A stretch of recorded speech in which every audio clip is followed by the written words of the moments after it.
Muy bien.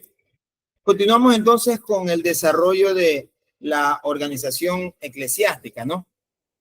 Eh, entonces, era muy importante que los que estaban al frente de la iglesia siempre estén, no se malentienda esta palabra, de ser gobernados, sino que es en realidad yo creo que el estar en una situación de gobierno, de tener una responsabilidad, es también, es importante el tener a una cabeza, el tener a alguien al frente nuestro, porque no sencillamente se trata de que alguien nos esté dando órdenes, por así decirlo, o diciendo lo que tengamos que hacer, sino que también nos cuide.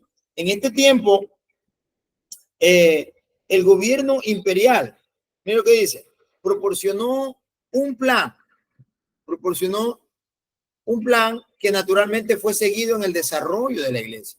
El cristianismo no se levantó en una república donde sus ciudadanos escogen a sus gobernantes, sino un imperio donde es gobernado por autoridad. Como se necesitaba un gobierno para la iglesia, surgió el gobierno de los obispos, a los cuales la iglesia se sometía a voluntad. Amén. Entonces, así como el gobierno secular estaba pendiente también de las provincias, de todos los sectores alrededor, así también la iglesia necesitaba un gobierno eclesiástico. Y es por eso que se desarrolló el gobierno en este tiempo de los obispos, para que estén más pendientes del desarrollo eclesiástico y que las cosas vayan bien en este tiempo. Continuamos ahora con el desarrollo de la doctrina. En la época de los apóstoles, la fe era del corazón, una rendición personal de la voluntad a Cristo como Señor y Rey, una vida según su ejemplo y como resultado de que el Espíritu Santo moraba como interiormente. Ahora bien, entendamos esto. Mientras estaban los apóstoles, la fe era acá en el corazón de los hombres, y los hombres, una vez que entendían la importancia de la salvación, el sacrificio que Cristo hizo en la cruz del Calvario y el plan que Dios tenía para con cada uno de ellos, pues las personas se rendían a Cristo. Y por eso que la gente prefería morir por causa de Cristo, antes de que vivir en esta vida sin fe y sin esperanza. Entonces, esto fue el ejemplo, porque ver a tanta gente morir por causa de Cristo, ver a tantos hombres, en realidad despertó esa curiosidad en las personas, despertó esa curiosidad en los hombres y mujeres de querer saber quién era ese Cristo que llevaba a la gente a seguirlo y amarlo tanto, que la gente estaba dispuesta incluso a dar su vida por él. Tanto que inclusive los que no eran judíos, los gentiles, empezaron a aceptar a Cristo, como lo hablábamos al principio, ¿no? De estas mujeres, Perpetua y Felicita. Perpetua murió por causa de Cristo, porque Cristo le fue presentado, y ella conoció a Cristo en medio de la persecución. Ella conoció a Cristo en medio del dolor, en medio de las amenazas, en medio de tantas cosas difíciles, y decidió también darle su vida al Señor. Pero ahora en el segundo periodo de la iglesia, este periodo que estamos viendo, que es la iglesia perseguida, la fe fue mental, o sea, fue más intelectual, que creía en un sistema de doctrina rigurosa e inflexible, y se daba énfasis a las creencias más que a la vida espiritual interna, o sea, al credo de los apóstoles.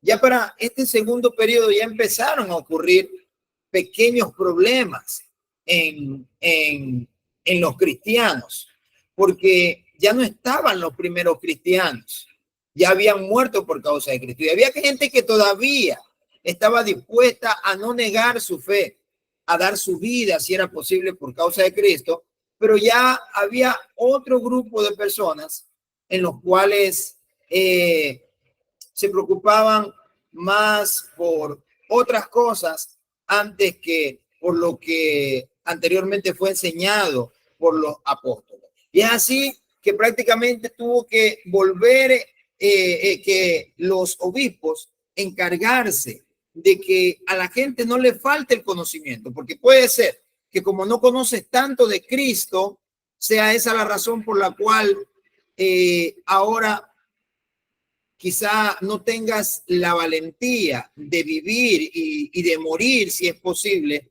para Cristo. Y es allí donde surgen 3 escuelas de teología. Estas escuelas fueron establecidas para la instrucción de aquellos hogares paganos convertidos al cristianismo. Porque es de allí de donde viene el problema. El problema viene de aquellos que no conocían nada de la fe cristiana, ni mucho menos tampoco del judaísmo. Eran los paganos. Y los paganos, pues lastimosamente, venían con creencias filosóficas, con creencias esotéricas, con creencias griegas y tantas cosas. Y era necesario que ellos conozcan bien la esencia de la palabra del Señor. Y es así que se desarrollan 3 escuelas. El objetivo, escúcheme bien, de estas escuelas era enseñar la palabra de Dios, porque los hombres que estaban al frente de estas escuelas eran hombres que habían aceptado a Cristo. Pero vamos a ver unos pequeños problemas que también hubieron en ellos. Entonces, la primera escuela, la escuela de Alejandría. Yo creo que ya todos acá deben de haber hecho la tarea, ¿no? Esta escuela fue fundada en el 180 después de Cristo por Panteno, quien había sido un filósofo estoico. Luego Clemente de Alejandría y Orígenes, que fue el más destacado, quien escribió y enseñó sobre muchos temas. Ahora bien, ¿quién fue Panteno? Panteno fue un filósofo estoico, el cual antes de convertirse al cristianismo, este hombre era un filósofo sencillamente. Era una persona que había venido siguiendo la línea de Platón, el platonismo que imperaba en aquella época. Las ideas de Platón eran prácticamente la Biblia de muchas personas que no conocían del Señor. Y de allí viene este hombre llamado Panteno. Pero antes de convertirse a Cristo, se dice que este hombre llamado Panteno, en uno de sus viajes por Etiopía, lo que hoy conocemos como Arabia del Sur, encontró los escritos originales del Evangelio de Mateo, escritos en hebreo arameo. Y se dice que este hombre pues empezó a estudiarlos y recibió a Cristo en su corazón. Y es así donde se funda la iglesia, la escuela de Alejandría. Cuando hablamos de escuela, estamos hablando de un lugar en donde se enseña la palabra del Señor. Cuando usted estudia un poco de el pensamiento griego antiguo, usted va a ver la escuela de Sócrates, la escuela de Platón, la escuela de Anímedes, entre muchas otras personas que existieron en la antigüedad, con pensamientos que sencillamente ellos tenían acerca de la vida, y las personas, pues como no conocían nada más, los aceptaban. Entonces, se dice que este hombre se convierte al cristianismo y se dedicó al ministerio evangelístico misionero.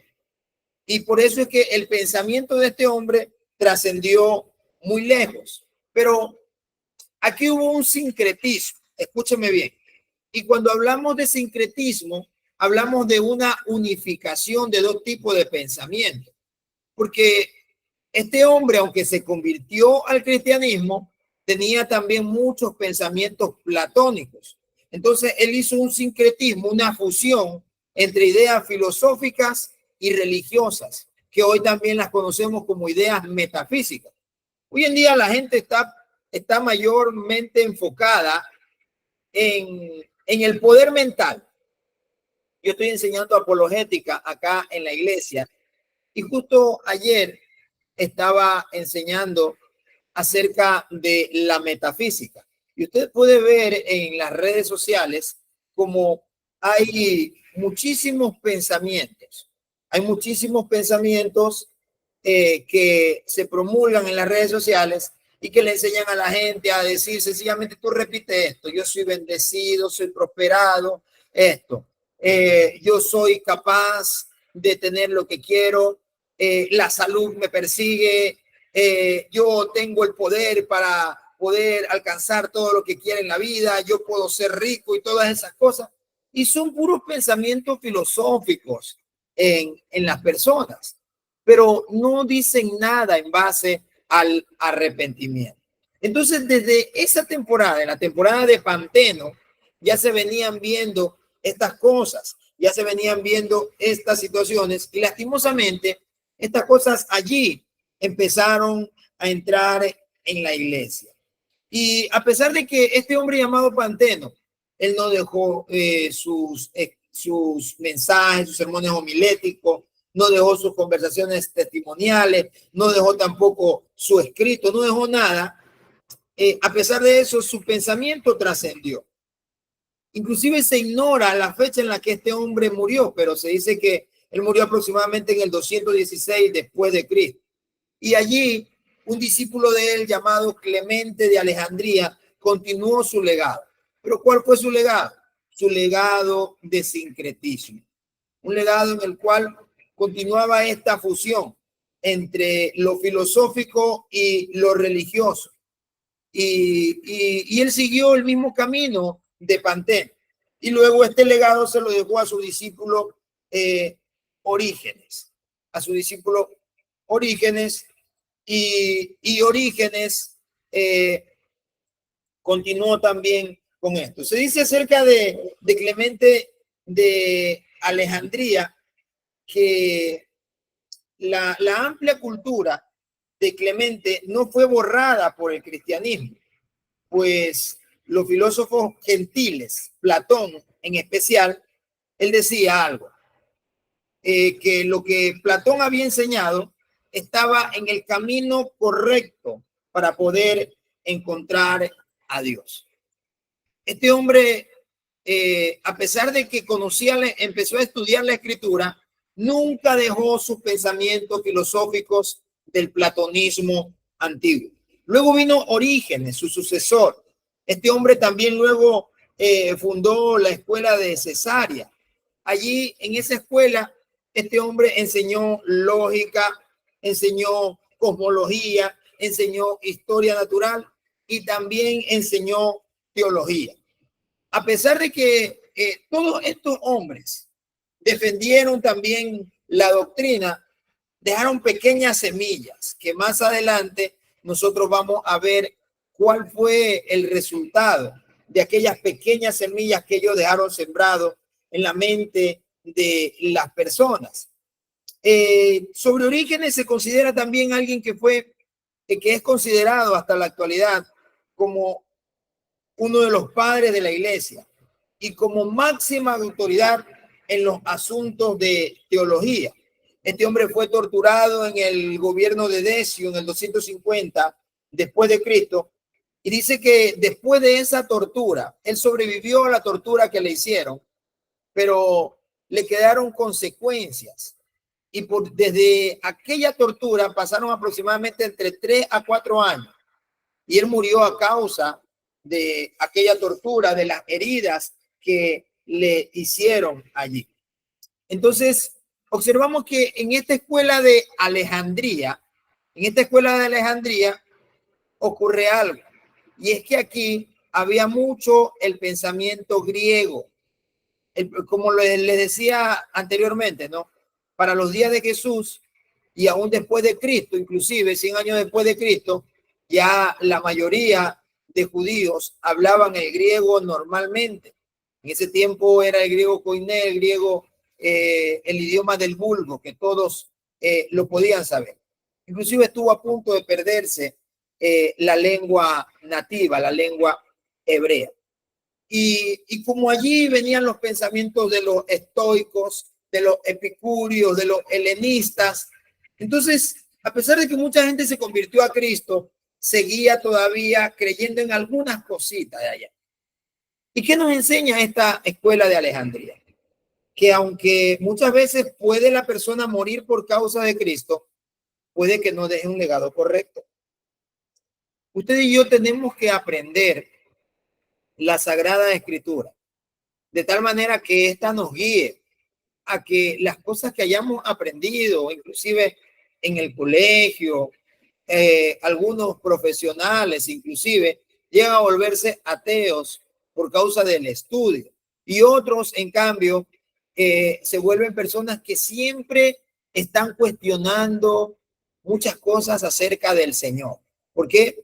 Porque en realidad no lo conocen.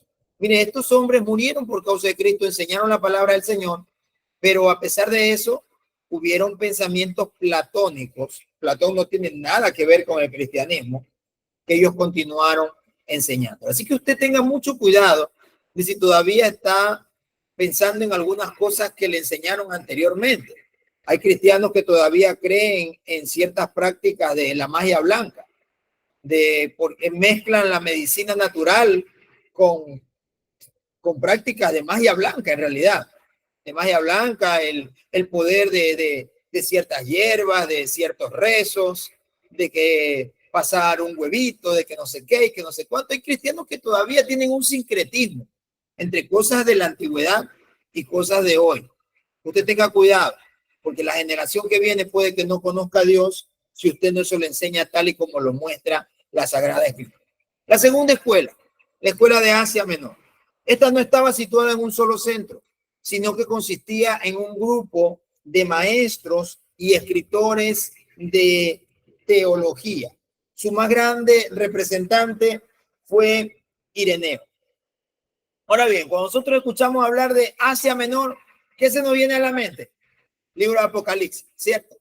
Libro de Apocalipsis. Escribe al ángel de la iglesia en Asia Menor. Los escritos a las 7 iglesias de Asia Menor. Ahora bien, esta escuela, la escuela de Asia Menor, aunque ciertamente no tuvo a Juan el apóstol como el fundador de ella, de aquí surgieron discípulos. De Juan surge un discípulo llamado Policarpo, ¿cierto? Y hablamos anteriormente de cómo Policarpo inclusive murió por causa de Cristo y desafió al emperador de aquel tiempo y le dijo, este fuego no tiene ninguna comparación con el fuego eterno. Y cómo ese hombre dio su vida por causa de Cristo defendiendo su verdad y llevando a muchas personas a la conversión. Ahora, de Policarpo viene un discípulo. Policarpo formó a un hombre llamado Ireneo, Ireneo de Lyon. Este hombre sigue las mismas enseñanzas de Policarpo y también de Asia Menor. Si nosotros vemos la iglesia de Alejandría, vamos a ver una iglesia comparada a una iglesia que también, a un pensamiento que también hoy en día se ha metido en muchas iglesias, un poco liberal, ¿no? Un poco liberal, de que hay cosas que sí puedes hacer, no te vayas tan profundo, ni tantas cosas. Sí, hay cosas que, a pesar de que son cosas que uno aprendió en el mundo, todavía puedes hacerlas en la iglesia, puedes continuar pensando de aquella misma manera. Pero la escuela de Asia Menor es una iglesia, es una escuela un poco más rigurosa.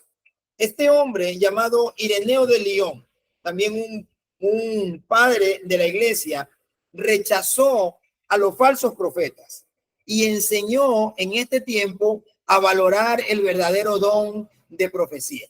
En ese tiempo había muchas falsas profecías. En las iglesias estaba ocurriendo lo que hoy en día nosotros conocemos como un extremismo. Porque así como hay legalismo, hay libertinaje, también hay un extremismo. Hay gente que todo lo quiere espiritualizar. Por ahí, hace poco, estaba viendo a unos hombres que dicen, siento que me estoy transformando en otra dimensión y cosas así, y profetizan un montón de cosas. Por ahí yo vi un profeta hace poco que la Biblia me dice a mí, probar los espíritus y jugar las profecías. Cuando yo escucho un profeta, yo me voy a la palabra. Yo me voy a la palabra. Cuando yo escucho a alguien que está profetizando, que está hablando, yo me voy a la palabra. Por ahí llegó un profeta por estos sectores y le hablaba solamente a la gente que estaba cerca de él. Solamente esa gente que lo había recibido, con la cual él se estaba rozando. Estuvo en un lugar, le profetizó a ellos, fue a otro lugar, le volvió a profetizar a los mismos, porque ya se sabía la vida de ellos. Y la gente, wow, maravillado el profeta, qué profetazo, cómo le desveló la vida a esa gente y cosas así. Ireneo estaba en contra de los falsos profetas, pero enseñó a la iglesia a valorar el don de profecía. Y aunque rechazaba los excesos extremistas del montanismo, porque el montanismo era un poco más riguroso. Ustedes ya hicieron su tarea, ¿no? Sobre los montanistas, ¿no? Ya deben de haberla hecho sobre los montanistas. Y eran un poco más rigurosos, como hoy en día también existen iglesias que siempre están hablando de que los que danzan no son de Dios, que el hablar en lengua, eso es de otro tiempo, que los profetas ya se acabaron, que esto y que este otro, que los milagros, pues, no, lo que se está viendo es simplemente manipulación y cosas así. Pero los que probamos y los que sentimos a Dios, los que vemos a Dios obrar, sabemos que no es así. Sabemos que Dios continúa hablando, Dios continúa haciendo milagros, Dios continúa bautizando en Espíritu Santo y fuego, Dios lo continúa haciendo. Lastimosamente, pues hay gente que ha llevado esas cosas a otro nivel, ¿no? Estaba escuchando también así mismo el otro día que me mandaron un video y cada que me mandan esos videos yo le pego una repelada a la gente a veces. Le pego una repelada, yo le digo, lean la palabra, lean la Biblia. Y me mandan un video en el cual había un hombre que le dice, tú ni siquiera te diste cuenta. Y yo me fui para otro lado y ya volví, recién vuelvo. O sea, él se teletransportó. Se teletransportó de un lugar a otro. Y así ocurría en este tiempo. Había gente que estaba yendo hacia el extremo. Pero Ireneo consideró que no se debían prohibir las manifestaciones del Espíritu Santo dentro de las iglesias en Roma. Él consideró, miren, ustedes tengan cuidado, es verdad, hay un desenfreno acá, hay un desenfreno como lo que pasaba en la iglesia de Corinto. Todos hablaban en lengua al mismo tiempo, todos querían profetizar al mismo tiempo, de tal manera que nadie entendía nada. Y por eso esa iglesia estaba en desorden, con adulterio, con fornicación y con tanta inmoralidad. Había un desorden. Entonces, Ireneo, él enseña que no se pueden prohibir las manifestaciones del Espíritu Santo dentro de las iglesias. Al contrario, hay que hacer las cosas correctamente. Dios continúa orando, Dios continúa moviéndose. Este fue uno de los más grandes apologistas que se enfrentó a la herejía de la época.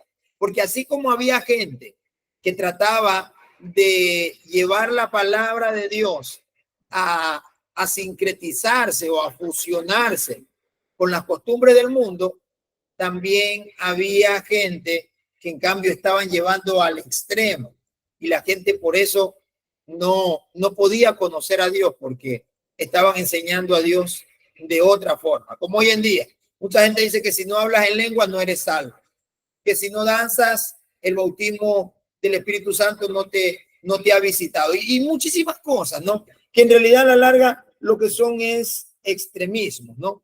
Y este hombre llamado Ireneo fue uno de los más grandes apologistas que se enfrentó a todas las herejías de aquella época. Luego continúa la siguiente iglesia, la iglesia que estaba en el norte de África. Continuamos con la siguiente página.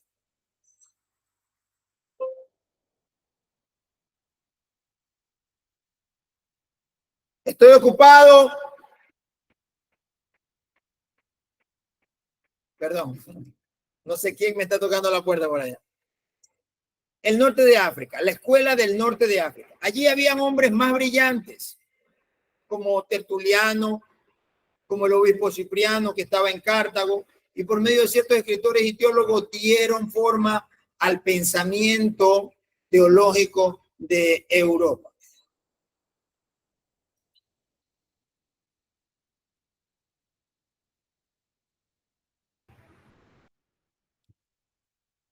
Entonces, Tertuliano, un padre de la iglesia que al principio se unió al movimiento montanista, al igual que Orígenes, este hombre dijo palabras muy importantes como no podría imaginar una verdadera vida cristiana sin un cambio radical, un radical acto de conversión. Y este hombre dijo y enseñó, los cristianos no nacen, sino que se hacen. Acá hablamos de otra escuela, y esta escuela es también bíblica, pero un poco más rigurosa, más así tajante en muchas cosas. Tanto así que Tertuliano se opuso a que una persona que enviude, o sea, que enviudezca, se vuelva a casar, porque a eso él lo consideraba una bigamia.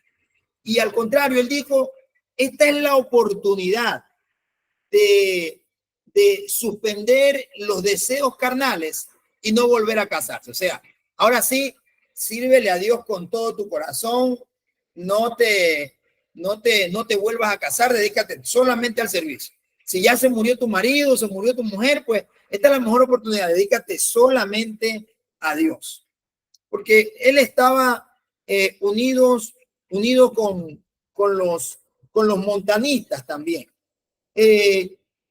Pasado un tiempo, pues no, él se separó también de los montanistas porque él dijo, no son lo suficientemente rigurosos. Y acá encontramos esa escuela que todavía perdura en medio nuestro, que es siempre un poco más rigurosa en muchos sentidos, ¿no? En muchos sentidos, que a veces llevan las cosas más allá al extremo. Que aunque no son cosas malas, a veces son cosas que a muchas personas les impiden venir al camino del Señor y no dejan que sea Dios quien obre en cada uno de ellos. Tertuliano luchó contra la herejía, primordialmente la herejía del gnosticismo, que era un conjunto de ideas y sistemas religiosos que se fusionaron en el siglo I entre sectas judías y los primeros cristianos, que los gnósticos se enfatizaban más en el conocimiento espiritual y dejaban de lado la enseñanza bíblica y las tradiciones ortodoxas y también la autoridad de la iglesia. Los gnósticos creían que el principal elemento de la salvación era el conocimiento de Dios y podía alcanzarse sencillamente por medio de intuiciones místicas. O sea, tú a Dios lo vas a conocer solamente imaginándote, solamente pensándolo. Y eso en realidad es esoterismo. Y Tertuliano se enfrentó contra todas estas cosas. ¿Por qué? Porque es algo que también hoy en día ocurre. Mucha gente todo lo quiere enfocar en su mente. Cree que el bien se trata solamente de pensarlo, que la salvación solamente puede venir por obras y dejan de lado la importancia y el primer camino para la salvación, que es el arrepentimiento. Entonces, Tertuliano se enfrentó a todas estas cosas. Y aquí en estas tres principales iglesias nosotros encontramos, no sé con cuál de ellas usted se identifique, ¿no? No sé con cuál de ellas usted se identifique, aunque todas son teológicas,